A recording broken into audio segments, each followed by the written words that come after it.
Assalamualaikum warahmatullahi wabarakatuh. We are from group 2.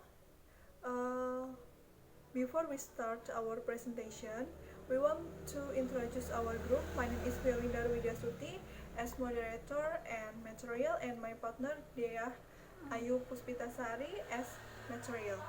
Okay, in this occasion, we'll be explain about the morpheme. Okay, the first presentation will be explained by me. Morpheme lexicon. Morpheme is the smallest unit of sound, and lexicon is the purely abstract tool of linguistics to describe roots and affixes that does not necessarily correspond in any way to speaker's mental knowledge.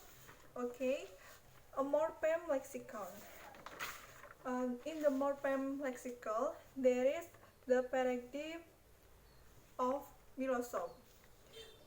There is nominative singular and plural, accusative singular and plural, and genitive of singular and plural. The combine these 6 word forms contain 7 unique morpheme, feel, os, oi, you, I, use, and on. It might therefore seem more efficient to store the individual complex word from 6 versus 7 lexical enters.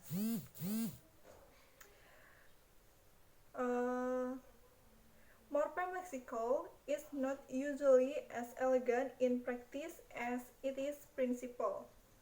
And then in the morpheme lexical, there is first, lexicon consists primarily of separate morphemes that are combined together to form word. The meaning of a complex word should be equal to the sum of the meanings of the competent morphemes. Stated differently, the word should exhibit compositional meaning. The last two meanings are not predictable from the meaning of read and hear individually. The meaning is non-compositional. This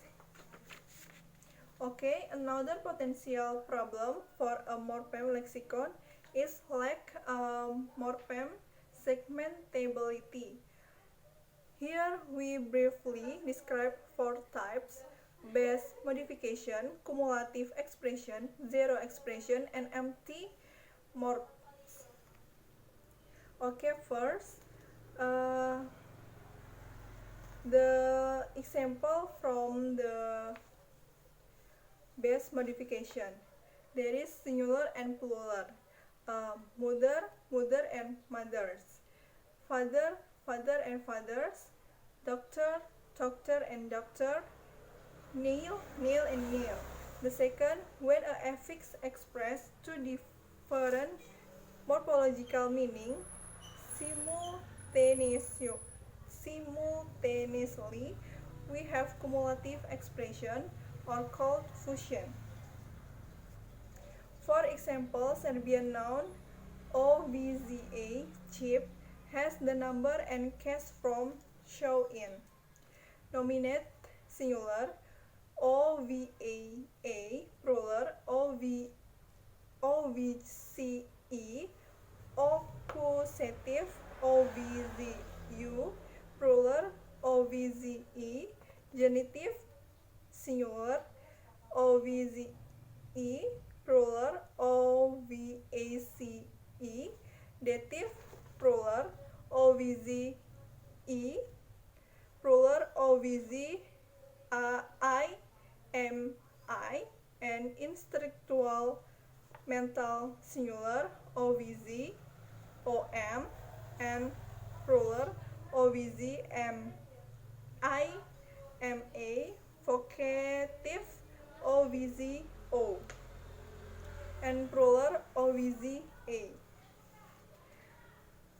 Cumulative or fused expression is most often illustrated with different inflections inflectional meanings, but it's also possible for an inflectional meaning and a derivational meaning to be expressed cumulatively. And then a particularly important phoneme that causes problem for segmentation is existence of word in which a morphological meaning correspond to no overt zero affix or zero expression. In the zero affix and zero expression, there is two examples: Copic and finish. Copic, my head, your head, his head, her head, and finish, I was, I were, he or she was, we were, you were, and they were. Finally, the opposite of zero affix can also be found apparent cause of morpheme that have form but no meaning, called empty morphs. For example, in Lasian all nominal case form except for the absolute case.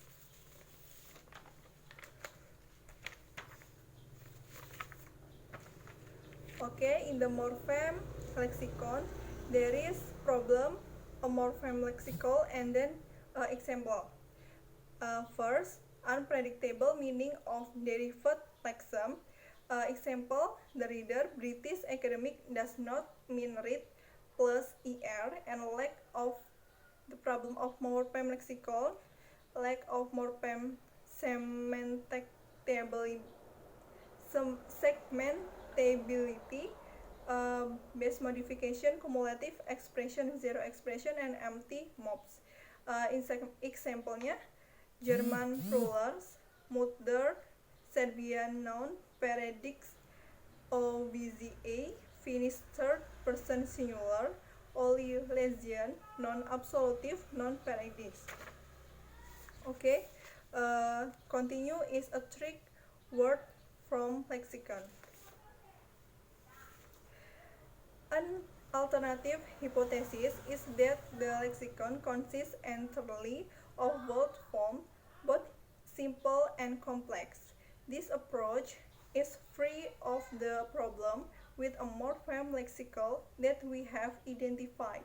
For example, since meaning is associated in the lexicon with word form, not with morphemes, the meaning of a word form need not be equal to the combined meanings of its morpheme, and morpheme segmentability becomes a significantly lesser problem if morphemes are not the basic unit of the lexicon.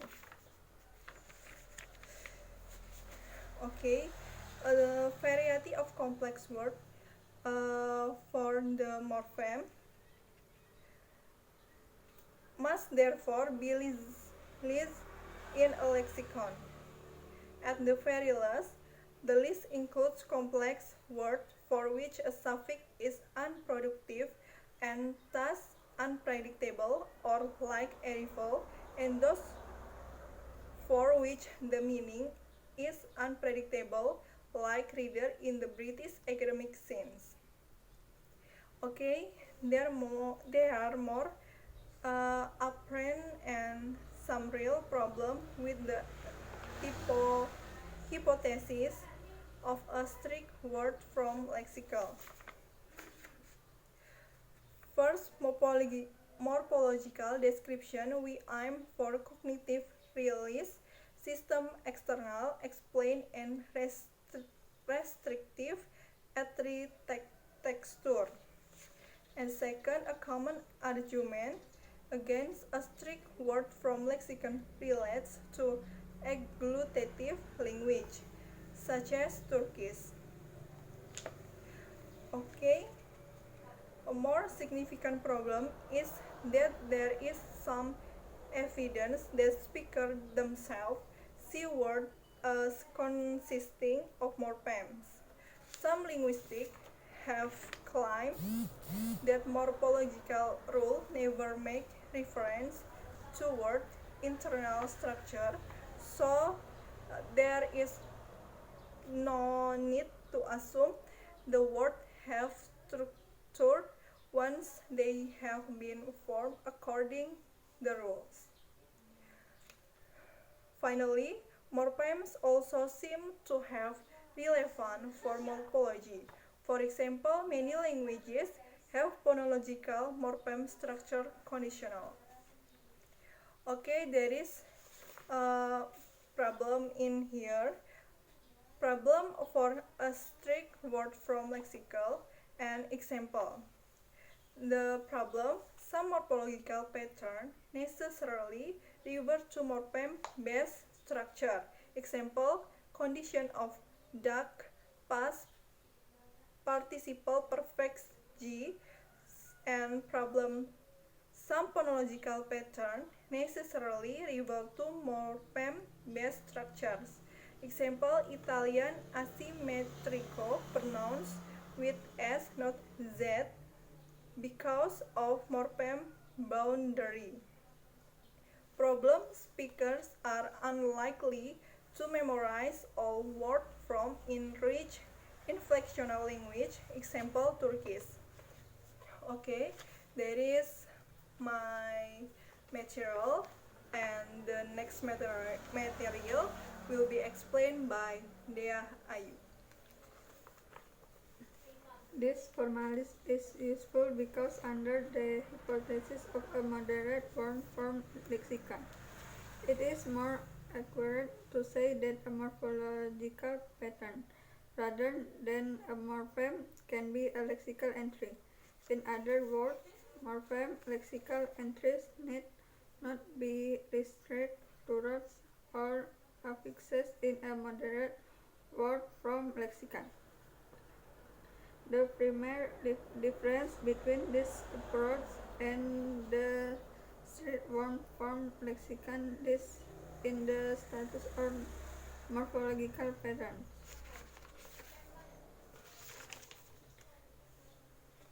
Morphological patterns are lexical entries. In other words, that discussion already assumed the hypothesis of the moderate form lexicon, without call it that or justifying it. We now look at evidence for this position. A moderate form lexicon faces an image challenge. If the lexicon consists of both word form and morphemes, in our description we must determine which words are directly stored in the lexicon and which are composed on the fly from morphemes. Morphologists refer to these two types of word as actual word and possible word.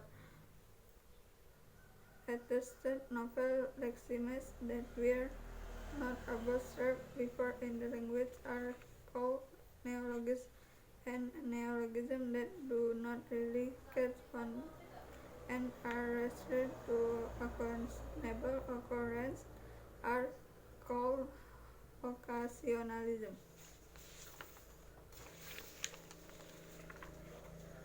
The process of looking up a word in the lexicon is known as lexical access. When lexical access occurs by breaking up word into morphemes, this is the morphological decomposition route. Retrieving complex word form without decomposition is the direct route. Which method is a language user more likely to employ? Some linguists are that the answer is in some sense both. First, there is a general consensus among linguists that speakers have detailed knowledge of how frequently a word is used. Metaphorically, this can be thought of as a representation of how well a person remembers a word. The second, for everything, whether a complex word is stored in the lexicon is segmentability. Complex words with segmentable affixes are intuitive